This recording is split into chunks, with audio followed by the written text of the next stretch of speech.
شریف کے اوراق سے اٹھنے والا دھواں ہمارے دلوں کو سلگا رہا ہے.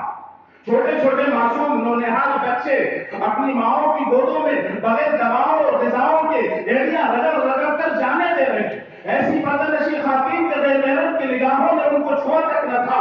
ظالموں کے پنجے ان کی اوڑیوں تک پہنچ گئے. حضرت محمد مصطفیٰ صلی اللہ علیہ وآلہ وسلم کے اطراف میں اکٹھا کیا تھا وہ اسلامی عقیدہ تھا.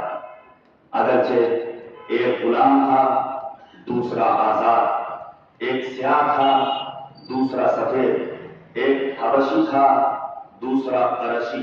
تعلیم و تربیت پر اور مانوتا کو پیغام پر، مانوتا کو سندیش پر، انسانیت کو پیام انسانیت، اصلاح معاشرہ، یہ موضوعات رکھے گئے ہیں. پروفیشنل ایجوکیشن، ماڈرن ایجوکیشن، ان سب باتوں پر یعنی علماء اکرام اور اسکالرس اپنے اظہار یعنی بیان فرمائیں گے، اور جس کے ذریعے سے کہ امت کے اندر جوڑ پیدا ہو، ہر فرقے کے اندر اتحاد پیدا ہو، یہ ہماری کوشش ہے.